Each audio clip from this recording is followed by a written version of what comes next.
timbul penyesalan tak kala sakratul maut hana lima makna. Sebagaimana dalam sebuah riwayat pernah diceritakan tungku mutuah, salah sidra sahabat bernama Sya'ban radhiyallahu an. Sya'ban adalah orang yang cukup taat kepada Allah tungku mutuah. Dalam setiap waktunya beliau senantiasa berjamaah bersama Rasulullah.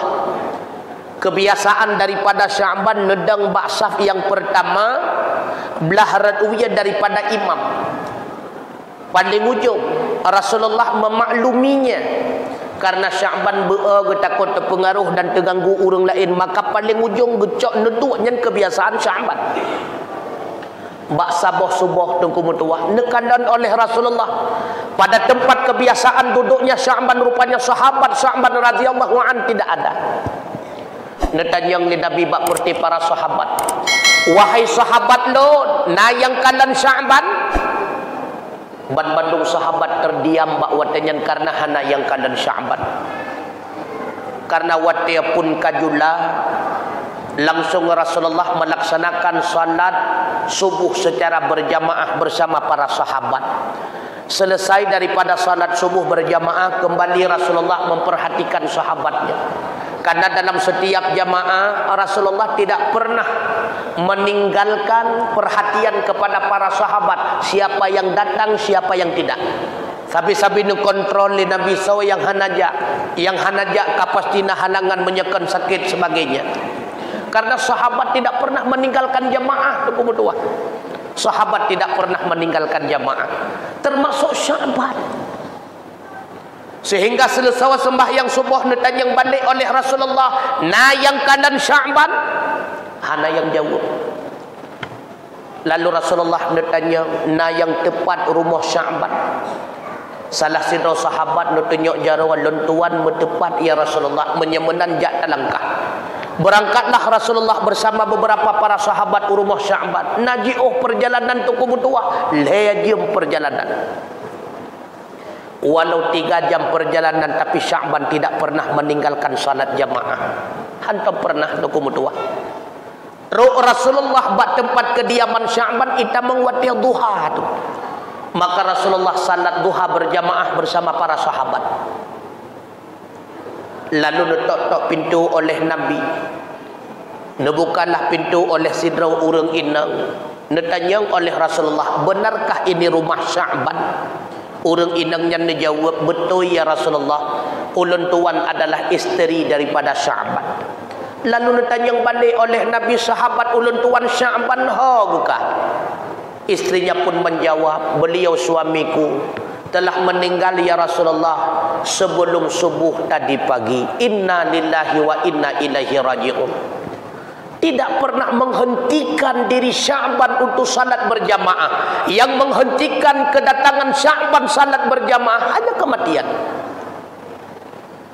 Makanya Rasulullah ancam tu, la salata li jaril masjid illal jamaah. Tidak ada salat bagi orang yang rumahnya di pinggir masjid kecuali dalam keadaan berjamaah. Andai kata na azan di atih menara hana mikrofon, duh tadinga azan tersebut tetapi hana tajak kena masjid, la salata li jaril masjid illal jamaah. Tidak ada salat bagi orang yang rumahnya di pinggir masjid kecuali dalam keadaan berjamaah.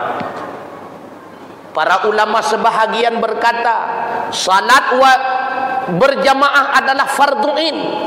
Maka orang yang rumah rapinih masjid hana salat berjamaah, maka hana sah sembahyang. Walaupun sebahagian yang lain berpendapat itu fardu kifayah, sebahagian yang melaksanakan maka yang lainnya terbebas. Walau demikian yang adalah khilaf ulama tunggu mutuah. Bisa saja salat jamaahnya adalah fardu'in, maka urau akhirat getanyang bak getanyang ho taja bersibuk delegata.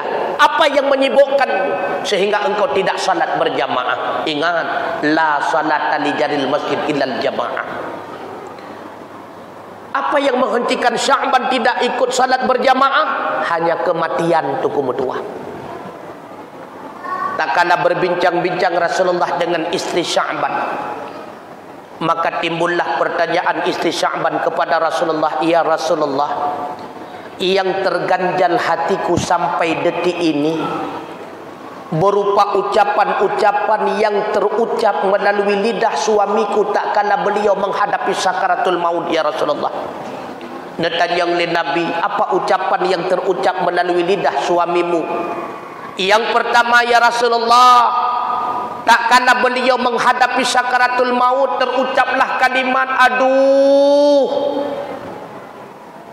pakon han beji ohlam." Yang kedua, ya Rasulullah, "Aduh, pakon han yang baru." Yang kedua, ya Rasulullah, "Aduh, pakon han ban Bandung." Tiga ucapan inilah yang menjadi pertanyaan bagi saya, ya Rasulullah, apa maknanya? Kami semuanya berharap tak kala beliau menghadapi sakaratul maut terucaplah melalui lidah beliau, "La ilaha illallah." Tapi bukan kalimat itu yang terbisik di telinga kami, melainkan terucap kalimat, "Aduh, kenapa tidak lebih jauh? Aduh, kenapa tidak yang baru? Aduh, kenapa tidak semuanya?" Apa maksudnya, ya Rasulullah? Bahwatanya Rasulullah termenung sesaat. Netren malaikat Jibril menjelaskan kepada Rasulullah, barulah Rasulullah menjawab pertanyaan demi pertanyaan. "Wahai istri Sya'ban, siapapun yang namanya manusia, tak kala sakaratul maut Allah Subhanahu wa ta'ala menghamparkan layar tancap. Allah nampakkan balasan-balasan pahala, balasan-balasan yang sesuai dengan amal kebajikan yang dia lakukan saat dia masih Allah berikan kehidupan di dunia. Nepeduh li Allah Ta'ala, baik kepada ulun tuan kegata termasuk kepada suami gata. Bakwate suami gata gekalon pahala balasan daripada Allah setiap langkah yang beliau langkah tak kala beliau masih hidup, langkah beliau ke masjid. Nekala beliau cukup raya pahala. Lam tiap-tiap sabuh langkah cukup raya pahala. Maka beliau merasa menyesal. Andai kata beji lam rumah, kata ente lelam langkah, menyelam langkah, kata ente lebih lelam pahala, kata ente lebih raya lam nikmat surga daripada Allah Ta'ala. Itulah penyebabnya beliau menyesal. Aduh, pakon han beji lam. Andai kata menyaji lam rumah ulun tuan dengan masjid, kata ente lebih lelam langkah, lebih lelam pahala, kata ente lebih raya lam nikmat surga yang diberikan oleh Allah Ta'ala. Menyesal tu kedua. Padahal Sya'ban orang yang sungguh sangat taat kepada Allah. Tidak pernah beliau tinggalkan jamaah, tidak pernah beliau tinggalkan amal kebajikan. Tapi tak kala menghadapi sakaratul maut, beliau pula timbul penyesalan. Pakai bantu getanya untuk kedua. Yang tiap waktu kadang-kadang getanya lalai dengan berbagai macam kelalaian. Tentunya jauh timbul penyesalan, hadirin sekalian. Sya'ban menyesal karena merasa amal ibadahnya kualitasnya berkurang. Sya'ban menyesal karena merasa amal ibadah yang beliau lakukan tidak maksimal. Yang kedua, wahai istri Sya'ban, rupanya bak sabuh benga suami kata bertujuan ingin melaksanakan salat subuh berjamaah. Berbetulan bak subuh uronyan keadaan cukup lebih berbeda dengan urau-urau biasanya. Maka suami kata memakai pakaian dua lapis. Red dalam baju baru, red luar baju tuha. Di tengah-tengah perjalanan beliau mendapati seorang pengemis dalam keadaan kedinginan. Gesut baju red luar yang merupakan baju tuha, gepusuk kepada pengemis tersebut sehingga berduanya berbarengan menuju ke masjid melaksanakan salat subuh berjamaah. Tak kala beliau menghadapi sakaratul maut, Allah nampakkan balasan pahala dari sedekah baju tuha mimu tuah abu yang berbahagia. Lalu timbul penyesalan bagi Sya'ban. Aduh, pakonhan yang baru.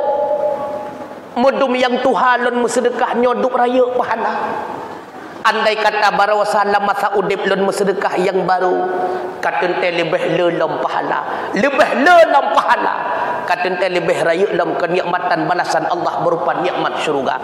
Menyesal karena merasa sedekahnya tidak maksimal tu kemudian. Begitu pula katanya wadamu yang tiap tajak masjid kita pemengkleh oleh 5 ribu dengan 10 ribu. Orang akhirat telah tu kemudian. Aduh, pakan hantar tu. Aduh, pakan handuar tu. Telah tu. Karena merasa amal kebajikan yang kita lakukan tidak maksimal. Yang kedua, pernah bak sabah urawan cerita oleh Rasulullah suami kata, tak kala sedang makan roti dan segelas susu, tiba-tiba datang pengemis mengharapkan rasa ibah daripada suami kata. Dengan terketuk pintu hatinya, gecok sikrek roti gewiat 2, sabah gelas susu ge bagi 2. Mereka pun menikmati rezeki daripada Allah Subhanahu wa taala. Bakwate sakaratul maut gekanan oleh suami kata, merasa sedekah yang beliau berikan itu tidak maksimal, maka menyesal. Aduh, pakan hanban bandum medum sikan roti, sikan gelas susu nyodup lun bersedekah, nyodup raya pahala di sisi Allah Subhanahu wa taala. Andai kata barawasa lun bersedekah ban sikrek roti, ban sabah gelas susu, sungguh balasan Allah berlipat ganda. Sungguh nikmat syurga Allah akan berlipat ganda. Orang yang melakukan amal kebajikan akan merasa menyesal karena menganggap amal kebajikan yang dilakukannya tidak maksimal. Pakrikeh menyegetannya hana amal kebajikan tu kumutuah, tente dan pasti jauh penyesalan urung si ulun tuan. Oleh karenanya kesempatannya wagebi kegetannya oleh Allah Subhanahu wa taala. Allah ingin menunjukkan kepada kita rasa sayang dan cintanya kepada getanyo hamba. Tengku mutua getanyo tatemung udep karena pemberian kesempatan daripada Allah. Lahir getanyo udonya melalui rahim orang yang beriman, rasa bukti cintanya Allah. Liuh lahir getanyo dalam rahim orang yang beriman, udep getanyo sajan urang yang beriman, urang taat kepada Allah, juga merupakan satu bukti cintanya Allah kepada getanyo. Pula setiap malamnya roh getanyo kepada ahli berjamaah di masjid, ini merupakan salah satu bukti cintanya Allah kepada getanyo. Lebih-lebih bak malamnya wami mutuah abu yang berbahagia, yang berapa banyak orang khususnya ke masjid dan Hagu Tengah